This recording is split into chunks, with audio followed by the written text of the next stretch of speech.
Katika tasnia ya vichekesho Tanzania, majina ya Mzee Kicheche na Clamvevo yamekuwa maarufu kutokana na ubunifu na uchekeshaji wao, na hivi karibuni wamekuwa na tetesi kuhusu mgogoro kati hao na madai ya mafanikio ya kifedha na Mzee Kicheche na Clamvevo. Je, kuna ukweli gani kati ya hayo? Na leo tutaenda kuchambua yale mengi kati ya yale machache. So kama wewe ni mara kwanza unatuangalia, usisahau kusubscribe channel yetu ili uwe mwanafamilia wetu.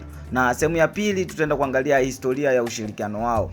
Mzee Kicheche na Clamvevo wamewahi kushirikiana katika kazi mbalimbali na vichekesho, wakileta burudani kwa mashabiki wao. Ushirikiano ulifanya kwa miongoni mwa wachekeshaji wanaopendwa zaidi sana nchini Tanzania, na hivyo ilisababisha kuvuka mipaka mpaka kupendwa nje ya nchi. Na sehemu nyingine ambayo tutaenda kuangalia ni chanzo cha mgogoro wao. Nini ilitokea chanzo cha mgogoro wao? Na mahojiano na Wasafi Media, Clamvevo alifunguka kuhusu mgogoro wao na Mzee Kicheche, akieleza kuwa tofauti zao zilitokana na suala za kikazi, mawasiliano, na hata hivyo alisisitiza kuwa hana chuki binafsi dhidi ya Mzee Kicheche. Na hayo alikuwa ni mahojiano ya Clamvevo katika media kubwa sana ya Wasafi Media hapa Tanzania. Na sehemu nyingine tunaenda kuangalia madai ya mafanikio ya kifedha kati ya Mzee Kicheche na Clamvevo. Kifedha wamekuwa na madai kwamba Mzee Kicheche anaingiza hadi milioni 30 kwa mwezi kutokana na kazi zake za vichekesho na miradi mingine ya ubunifu.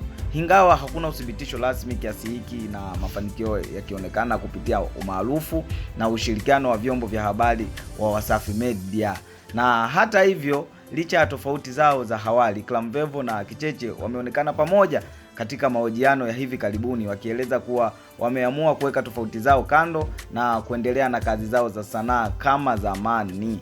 Na ingawa kumekuwa na tetesi kuhusu mgogoro kati ya Mzee Kicheche na Clamvevo, wawili hao wameonyesha kuwa nia ya kuendelea na kazi zao kwa pamoja. Mafanikio ya Mzee Kicheche hayanaweza kuwa yamechangia tofauti zao, lakini sasa inaonekana kuwa na mahusiano mazuri ya kikazi kati ya Mzee Kicheche na Clamvevo. Maudhui haya yameandaliwa kwa kuzingatia taarifa zilizopo, na so kama wewe ni mara kwanza unatuangalia, subscribe ili kuendelea kupata content kali kutoka kwetu.